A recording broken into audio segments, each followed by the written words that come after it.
สบายดีเนาะวันนี้ก็ผมเอาไซส์สตูดิโอตัวผิดยังมาได้เลย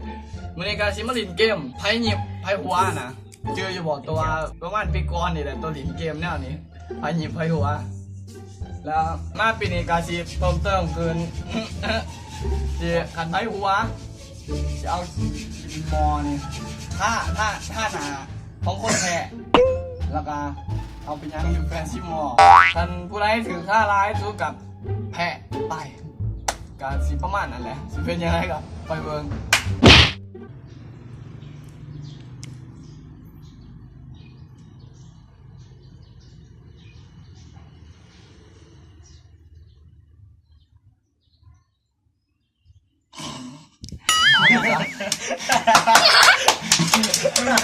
เอาไปอะไรก็เลยเป็นนิ้วตีเป็นนิ้วเป็นมือมันเสีย2 นิ้ว2 นิ้ว2 นิ้วร้อนอีกแล้วนี่ตัวแล้วก็แต่ว่านี่ก็หนากันดีเดี๋ยว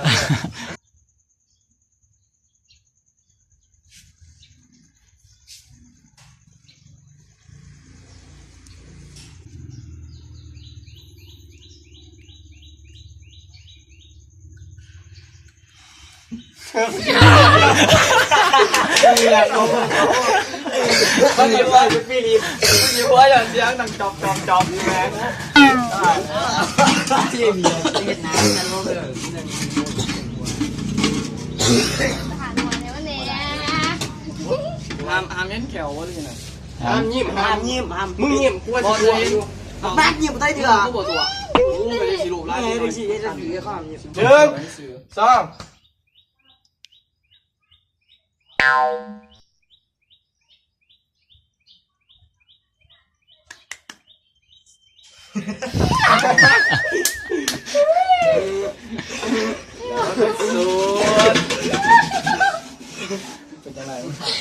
วันเลยเนี่ยดูไว้โอ้ห้านี่นะคือทหารเลยบางทีนิ้วเดียวที่2 นิ้วที่ประธาน2 นิ้วจะได้บอกตัว3 นิ้วพี่ยัง3 นิ้วกู2ว่ะท่าไปแล้วนะจะได้ก็ได้มึงก็ยังสิกบนะลงเลยมาแต่ง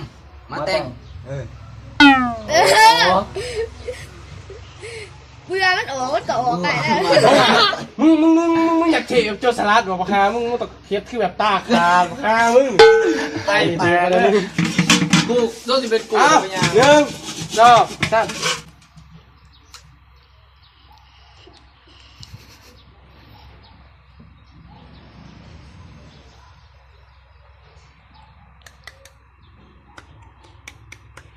3เงียบมาข้างเอา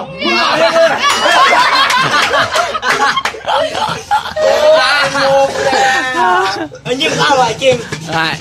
มันจะได้ยิ้มอยู่ใช่ยิ้มบ่ใช่ยิ้มแปลว่ามันเทียนหนาเราเลยเป็นกันบ่ไหลเนาะโอ้โหแล้วมึงหนามึงเหือหนังเงียบตัวขาผมว่าเดียวเต้เอาพอให้ยอมเป็นทหารเลยทหารเนาะปีเตอร์ก้อนยางที่เป็นที่บอก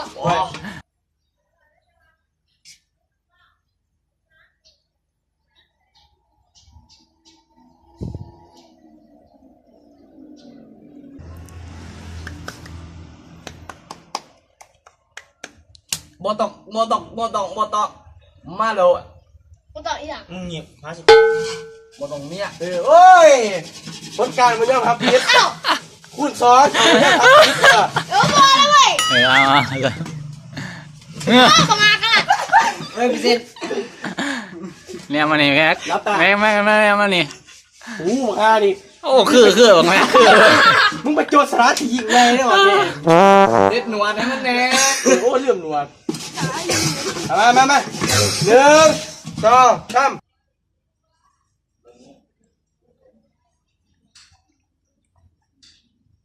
ยิ้มแล้วเขาบอกยิ้มที่สันเขาบอกไม่ยิ้มเป็นอะไรเสียอะไรโอ้ยยิ้มมึงเห็นกูเห็นหายิ้ม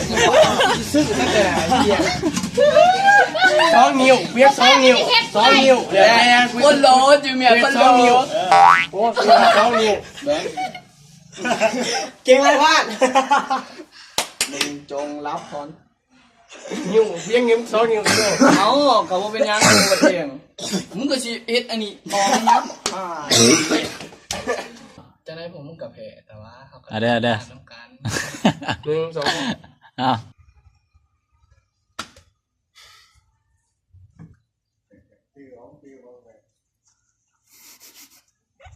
โอ้ยยิงเข้า เตี้ยก็เนี่ยมึงแอมกูยิง ยิงหันเงา เดี๋ยวคนละจ้องเลย เอาฆ่าเลยกูเช็ดนวลแทน ผมมาหุ้มแบบมันจะมองมีบอลท่า ไปเกียร์แบบ เอา ยอด มึงสิยะเนี่ยกูไปเห็นยัง กูก็บ่เห็นแห้งเนาะต้องลบเจ้ ลบบ้าเปล่าด้วยเด้อ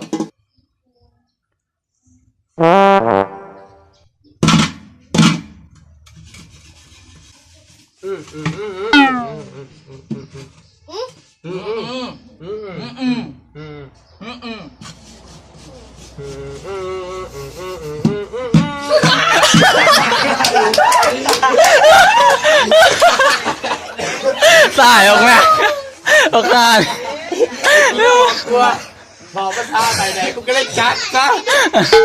กูฮะกูว่ากูสิหัวนี่มีคนบอก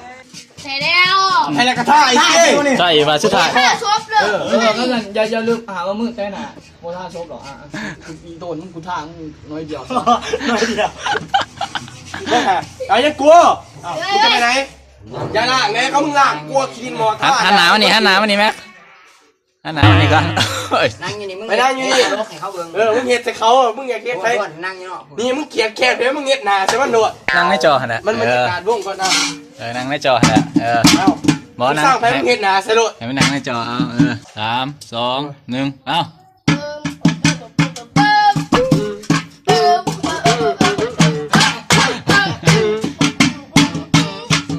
พวกลิ้นเนี่ยมึงจอไปเด้อ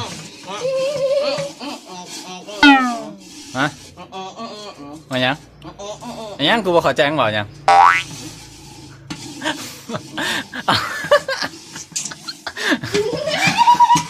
ยึดเอ็มก่อน เอาเอ็มจะได้ กูเยี่ยม กูเอ็ม มันเป็นแบบการที่สิตัวให้ มันเป็นการกดดันเข้าใจนี่คือสงคราม เรียบร้อย เพื่อนรักโอ้ขอโทษเพื่อนต่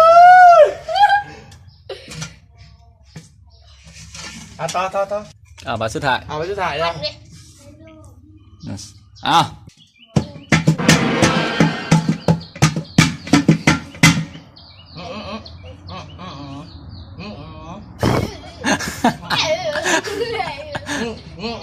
มายังกูเข้าใจคิดต่อคิดต่อ กูอีกมึงจะต่อหลังกูเนี่ยถือปลาเดียวกันแล้วกูกูสิปลานี่มึงอะไรมึงที่ไหนกูสิท่าแต่หนวดมึงเดียวไปมาสุดท้ายกันแล้วไป เดี๋ยวนะเอา สนุกเลยสนุกมันแพ้ แมงอยู่ที่ว่ามัน สรุปก็ได้บักแม็กกับบักยูโรฮะนะ กูก็บอกข้านี่เสมอกันแต่บอกแม็กนี่แบนออกแต่ว่าวันกันเนาะ บ้านกันหรือว่าเรือด่วนกันอีกบาทหนึ่ง ไปเบอร์3หรอซะ สามแต่กันแล้วไปไป แพ้เนาะ สายเซ่จึง เรื่องโฆษณาเนาะ แพ้ทางกดนี่โฆษณากด โอ้ แล้วบอดทอดเอาไปย่างอยู่แฟนซิมหมอย่างรอ ตัดชิ้น ใช้ เดีย โซ่ยางมา ไปเบิ่งเลย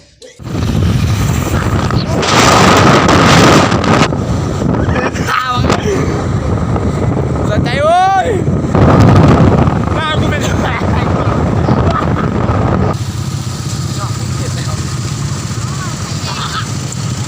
ส่งแอปยังไม่มาดิไฟกันใช้ปัญญาเพิ่มเลยใช้ปัญญาเพิ่มเลยไปเดี๋ยวคนมาฝากซะยังเนี่ยเมืองเนาะ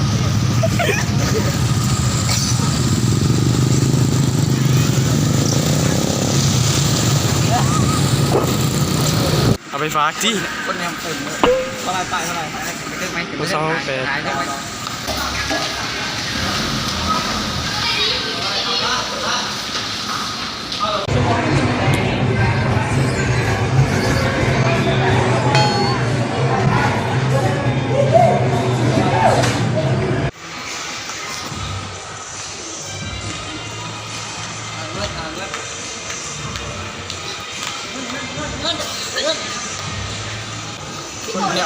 แล้วก็วางปลูกกันเปิดโหมดน้ำมึนเปิดโหมดน้ำมึนเนาะ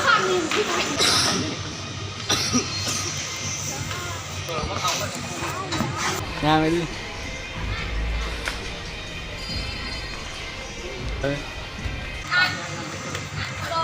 เอ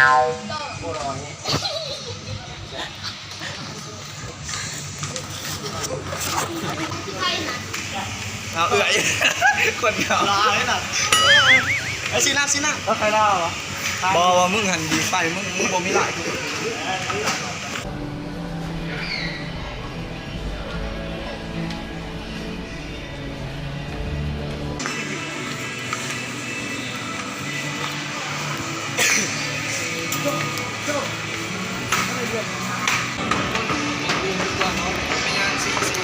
ตอนนี้เนาะพ่อกับนางรับเลยเนาะโอ้ยยังกระดังจังขึ้นไป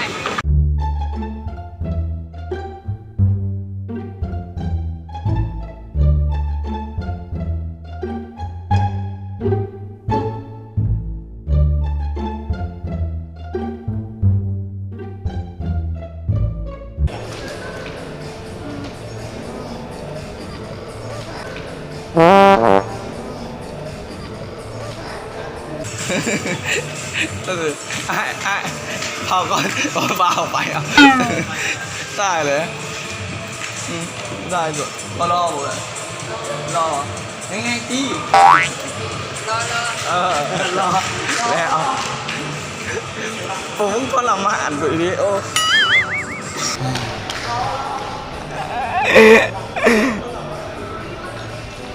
ตอนนี้นอกอ่ะจุ๊บแล้วก็ หมอเหี้ย โคตรอายอยู่ดีอายหลังยางไปถามบอกว่าเราไปทำแล้วอย่างนี้อายแล้วอุ๊บ จะดื้อกดไลค์กดแชร์บาย